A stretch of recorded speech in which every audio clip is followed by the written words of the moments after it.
तुम्हालाही जर वाटत असेल ना तुमचा मुलगा आणि सून तुमची म्हातारपणात काळजी घेतील, आधार बनतील, तर हे सगळं फार खोटं आहे. कारण आजकालची मुलं आणि सुना काही प्रमाणात स्वार्थी झालेले आहेत. त्यांना आईवडील नको, मात्र त्यांची प्रॉपर्टी हवी असते. मग जर मुलं आणि सुना तुम्हाला म्हातारपणात सांभाळणार नाही तर मग तुमचा आधार कोण? तुमचं म्हातारपण जाणार कसं, हा प्रश्न तुम्हालाही पडला आहे का? तर म्हातारपणात कोणी आधार बनेल की नाही हे माहीत नाही, परंतु आपण म्हातारपण काढायचं कसं, म्हातारपण काढायचं कसं या गोष्टीचे उत्तर मात्र या कथेमध्ये दडलेलं आहे. 55 वर्षीय शंकरजींची ते आपल्या कुटुंबांसोबत राहत होते. पण त्यांच्या कुटुंबाला कोणाची तरी नजर लागली आणि त्यांच्या पत्नीचे अल्पशा आजाराने निधन झालं.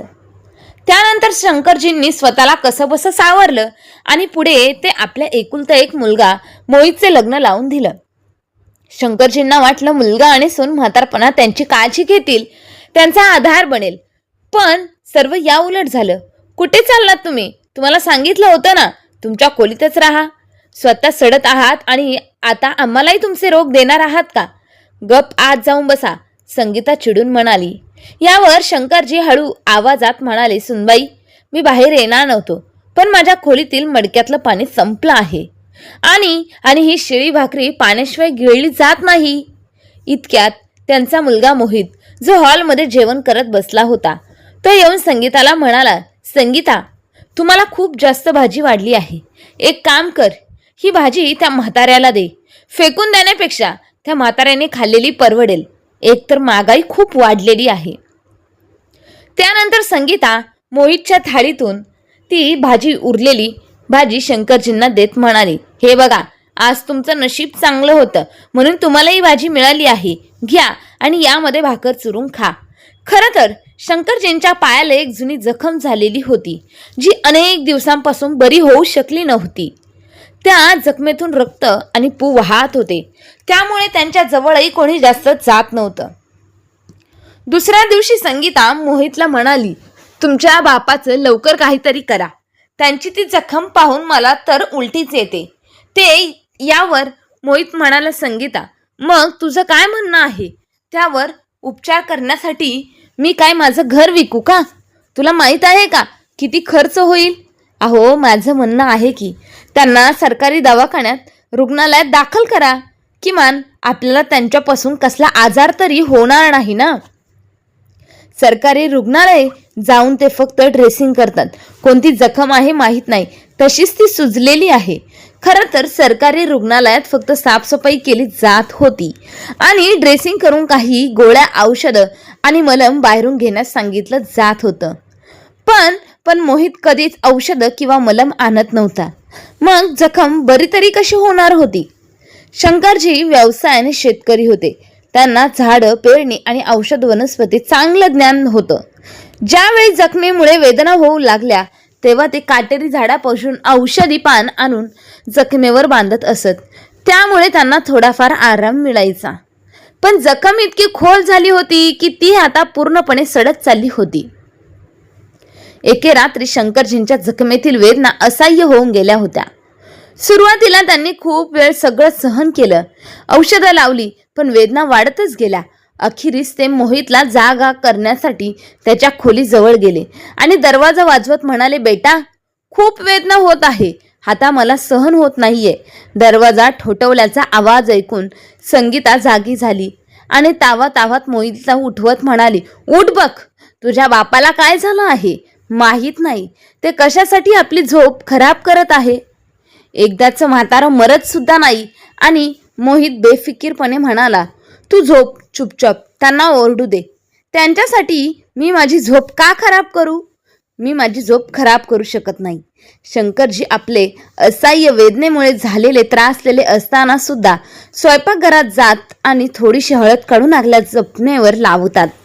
सकाळी जेव्हा संगीता स्वयंपाकघरात गेली तेव्हा तिला दिसलं की हळदीचा डब्बा उघडा आहे.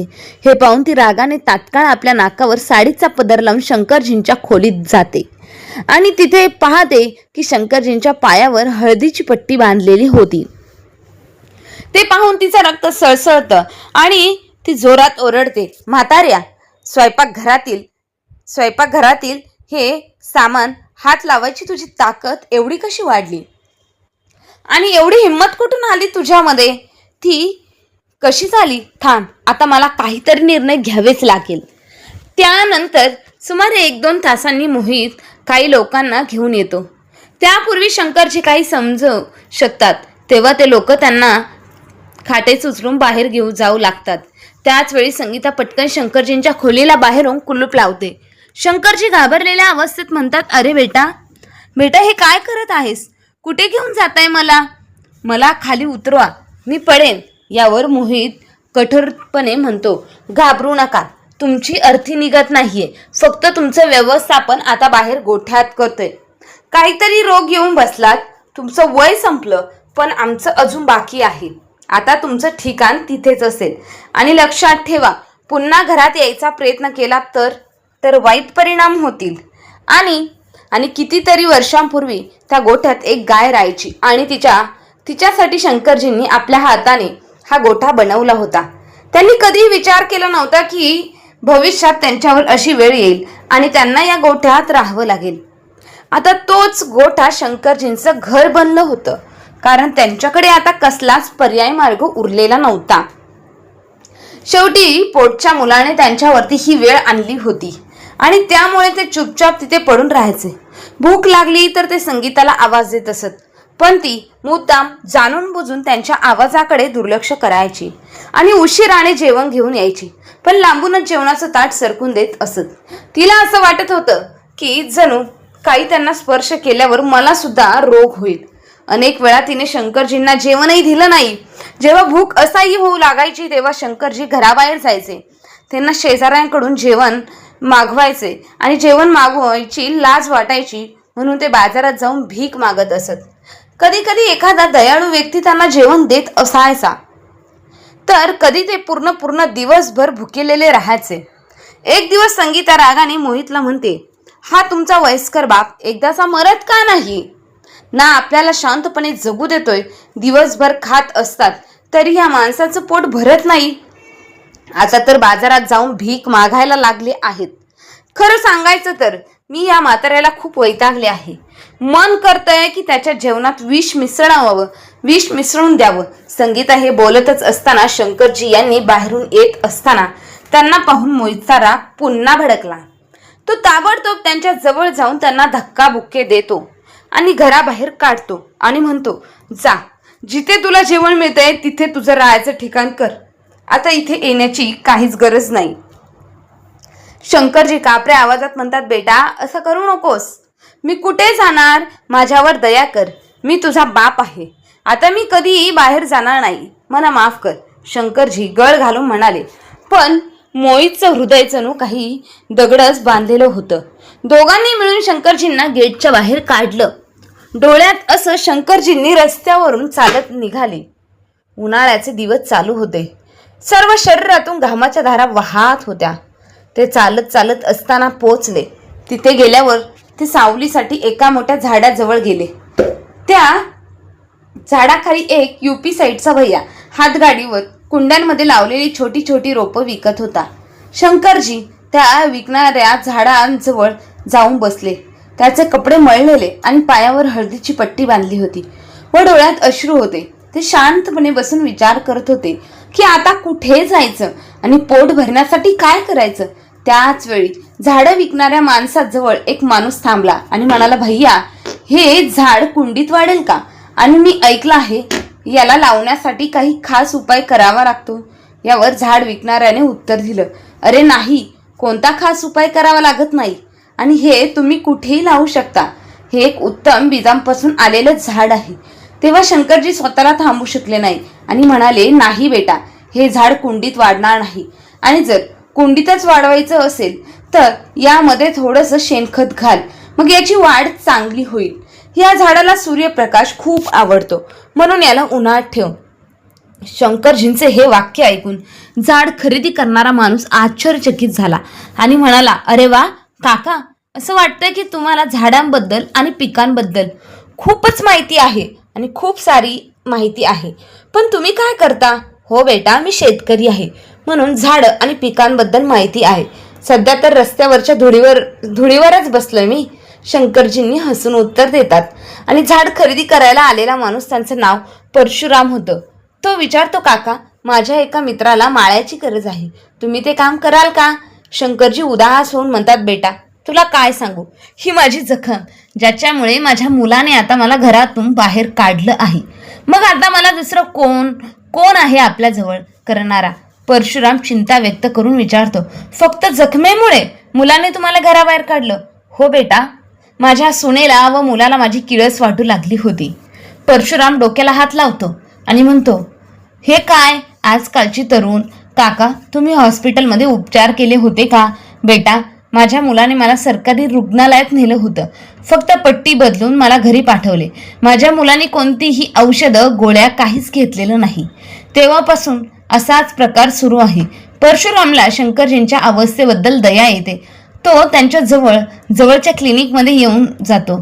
तिथे डॉक्टर त्यांची जखम पूर्णपणे साफ करतात, मलमपट्टी करतात आणि काही औषधं देतात. त्यानंतर परशुराम त्यांना आपल्या घरी घेऊन जातो आणि म्हणतो, काका, आता तुम्ही रस्त्यावर राहणार नाही. मी तुमचं राहणं आणि कायांचं व्यवस्थापन केलं आहे. मला वाटतं की तुम्ही आत्मसन्मानाने आणि स्वतःच्या ताकदीवर जगावे. अशा मुलांना तर आपल्या बांबूचे फटके देऊन मार दिला पाहिजे, ज्यांना आपल्या आई वडिलांची कदर नाही ना. काका, तुम्ही काम करणार ना? शंकरजींच्या डोळ्यांतून अश्रू वाहत होते. ते म्हणाले, बेटा, मी बाजारात बसून विचार करत होतो की आता मी कुठे जाणार आणि काय करणार, व देवाकडे प्रार्थनाही करत होतो की आता मला आपल्याकडे बोलव. पण बघ, देवाने कशी माझी प्रार्थना ऐकली. बेटा, एक शेतकरी कधीही मेहनत करण्यास घाबरत नाही आणि कोणावरही ओझं बनून राहण्यापेक्षा स्वतः मेहनत करून जगणं जास्त चांगलं मानलं जातं ना. परशुरामच्या देखरेखीमुळे आणि सातत्याने उपचार केल्यामुळे महिनाभरात शंकरजींची जखम पूर्णपणे सुकू लागली. आता ते स्वस्थ आणि धुष्टपुष्ट दिसायला लागले होते. मग एके दिवशी ते परशुराम सोबत एका मोठ्या बंगल्यात गेले. परशुराम आपल्या मित्राला म्हणाला, बघ प्रमोद, मी कोणाला आणलं आहे? तुला तुमच्या बागेसाठी माळी पाहिजे होता ना, हे माळी काका आहेत. असं म्हणत परशुरामने आपल्या मित्राला शंकरजींचा परिचय करून दिला. अच्छा, तुम्हाला बागवानी चांगली येते ना? काका बघा, मला माझी बाग हिरवीगार आणि टवटवीत पाहायला आवडते. पण मी आजवर ज्याला कोणाला इथे माझं गार्डन सांभाळायला ठेवले होते ना, तो मी नसताना फक्त आराम करायचा. परिणामी माझी झाडं सुकून गेली आहेत. बेटा, तुम्ही इथे राहत नाही का? यावर परशुराम म्हणाला, नाही काका, इथे राहत नाही, हा विदेशात राहतो. हे घर त्याच्या वडिलांनी खूप कष्टाने बांधले आहे आणि त्यांना या घरावर व बागेवर खूप प्रेम होतं. ते इथे राहत नाही, पण ह्या घराची देखभाल करण्यासाठी माझी जबाबदारी आहे. स्वच्छता, बाग, पाणी आणि सगळं पण मी पूर्ण करेल. संपूर्ण दिवस इथे बसून राहू शकत नाही. या बंगल्यासारख्या अनेक बंगल्यात मी गार्डनचे कॉन्ट्रॅक्ट घेतो, त्यामुळे मला तिकडे जावं लागतं आणि इथे काम करणारे कर्मचारी याचाच फायदा घेतात. ते म्हणतात की इथे माती योग्य नाही. मग प्रमोद म्हणाला, होय काका, परशुराम माझा मित्र आहे आणि या घराची जबाबदारी आम्ही त्याच्याकडे दिलेली आहे. आता मी पुन्हा परदेशात जाणार आहे. जर तुम्हाला ही जबाबदारी देऊन जाण्याचा विचार आहे, कारण परशुरामला तुमच्यावर विश्वास आहे आणि मला देखील तुमचं काम पाहायचं आहे. मी वर्षातून इथे फक्त एकदाच येतो. परदेशात माझा खूप मोठा व्यवसाय आहे, नाहीतर मी इथेच राहायला आलो असतो. परशुरामने शंकरजींना काम समजावून सांगितले. प्रमोद पुन्हा विदेशात गेला.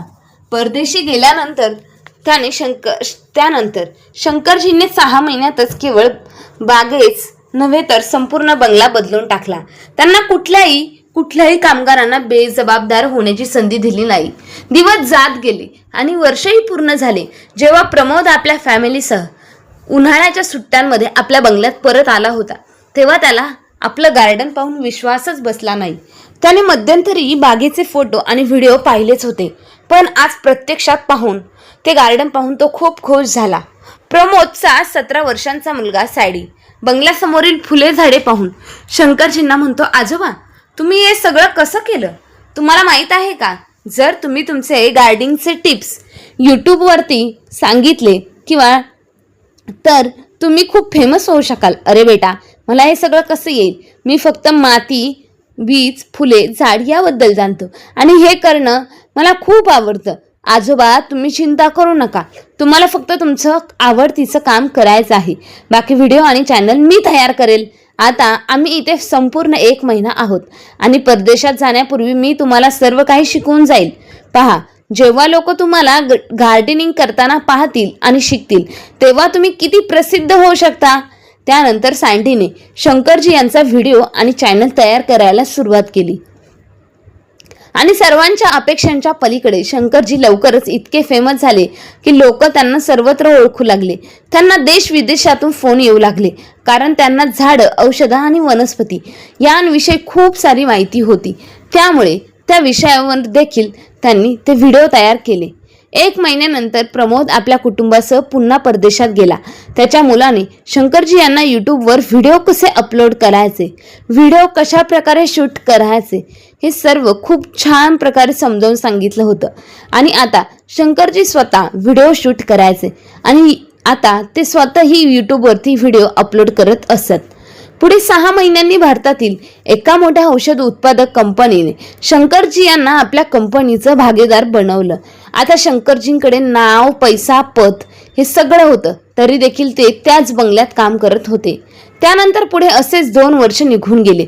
पण या 2 वर्षात त्या बंगल्याचा मालक प्रमोद, जो दरवर्षी उन्हाळ्याच्या सुट्ट्यांना गावाला यायचा, भारतातील आपल्या बंगल्यात यायचा, तो काही आला नाही.